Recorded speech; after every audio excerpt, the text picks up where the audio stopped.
Hey gang, it's Zippo. I'm doing a video response to John Wayne Colt 45. He putting up different knives for his different likes. I couldn't limit to just 6. Each serves their own purpose with me, depending on how I'm dressed, where I'm going, that type of thing. If I'm in dress pants or dress slacks or something like that, I don't want a clip hanging out of it. I usually go for my buck. This is a single blade. It's made in China, but it's buck 379. And when you get it, it's got real squared edges on it, and I took and I broke the edges on either side, and on the nickel silver bolsters I smoothed everything out in that respect so that wouldn't have to worry about it wearing my pocket out. But it's for a China made, and I know it says buck. I think I paid $9 for it at Walmart, so I couldn't beat that. And it's slim, fits in my pocket nice. It's not a lockback, which a lot of times for me that's not a real big deal. I'm not putting knives through torture tests, but that's if I'm wearing my dress slacks. That's one down. I started out walking through a Home Depot type store, Lowe's, and Lowe's had the SOG Twitch 2 with graphite handles on one of the end kiosks in their tool section. I thought, well, hell, I've heard of SOG, I'll give it a try, and I love it. The assisted opening, the pass through, and me being left-handed, of course I'm doing all this with my right hand, me being left-handed, having a knife that is ambidextrous is pretty much paramount to me. So after I got the Twitch 2, I got to looking on the internet and found that there's a Twitch 1 and a Twitch XL. So the Twitch 1 is shorter. This one has hard anodized aluminum handles on it. And we've done size comparisons with these before. I really don't have to go through all that again. But I thought, nice little knife I can sit in my pocket. And this one's actually a little bit heavier, having the anodized aluminum scales. Again, same pass-through.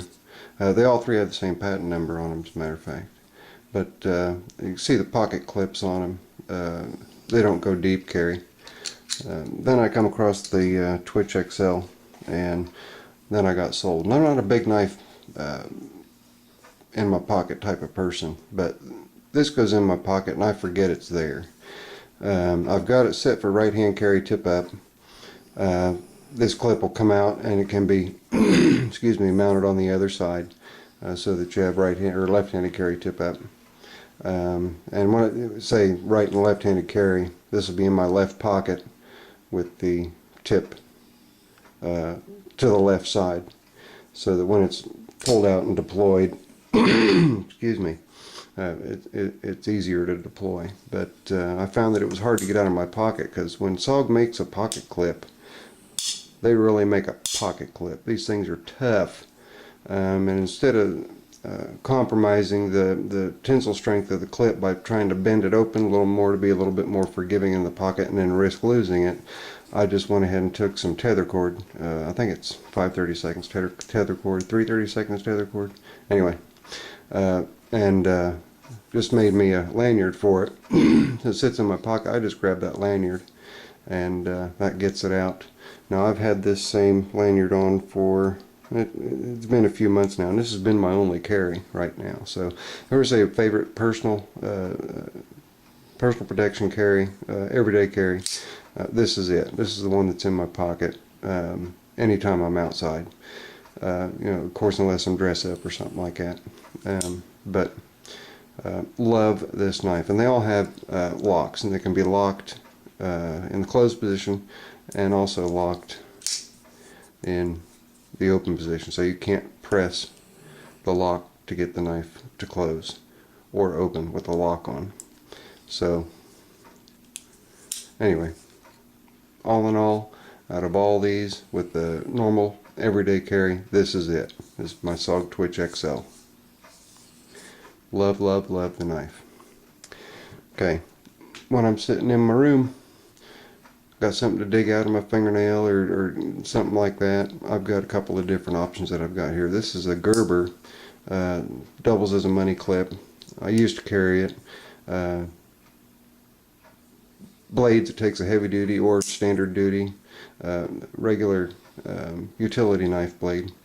What worried me about it is where the choil is, you're right over top of the blade, and there's no support left or right. And I'm always afraid that my finger's going to slip off and I'm going to catch that blade if I'm doing some kind of hard work. So I stopped carrying this as a daily carry. Wound up starting in with the SOG series. But anyway, it's a nice little $10 utility knife. You can do good at stripping wires, opening envelopes, what have you. But it sits near my desk, so there's that. I'm really long-winded here tonight. Victorinox, I've got a couple different ones. These stay by my desk also for different purposes. They got screwdrivers on them, short measurement. Of course, toothpicks and the tweezers. A couple of different size blades. There's a cuticle pusher. It's got a small pair of scissors here, and they're effective. I think they call this a little champ or something to that effect. Fingernail file, you clean underneath your fingernails with it.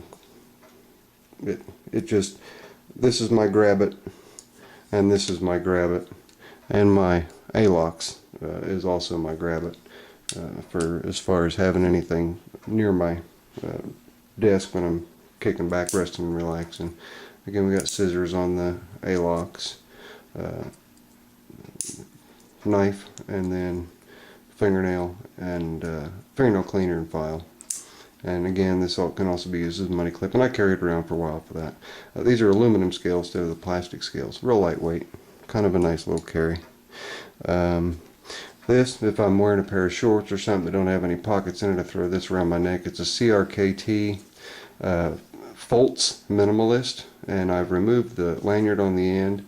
I don't know if you guys can see, but I've taken the micarta scales and I've polished them, and I've also taken extensive time to polish the blade itself. I'm just kind of funny about wanting nice, pretty, shiny things. In the practical world, if I pull a knife on somebody, whether it's a shiny knife or a dull knife, I'm pulling it for a reason, and nobody's going to care what the texture is on it.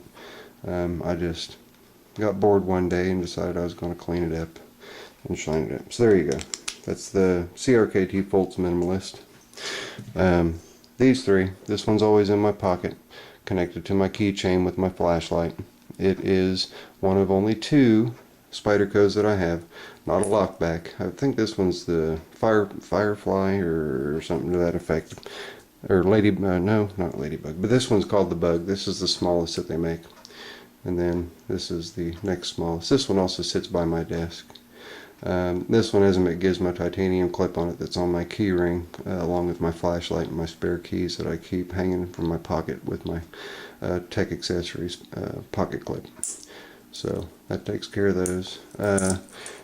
My Safe Queen would have to be my Onza. It's the only Onza I've ever bought. This guy makes knives using bastard files, different types of files. And he heat treats them to normalize them a little bit, make them a little more malleable so that they'll bend instead of just snapping. Then he does a nice grind on them, puts real nice scales on. These are laminated, and then of course laminated down along here too with a bunch of different layers. Then we've got this knife that I bought in 1982 new, and it's also kind of a queen that stays in the safe.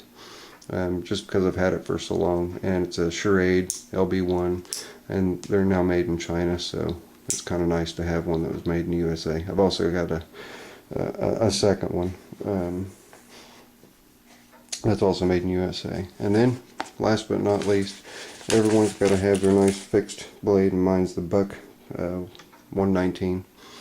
And if I'm ever out hunting, that's what's strapped to the opposite side of my firearm. And I'm at 9 minutes and 56 seconds. This is Zippo. Later. I'm out.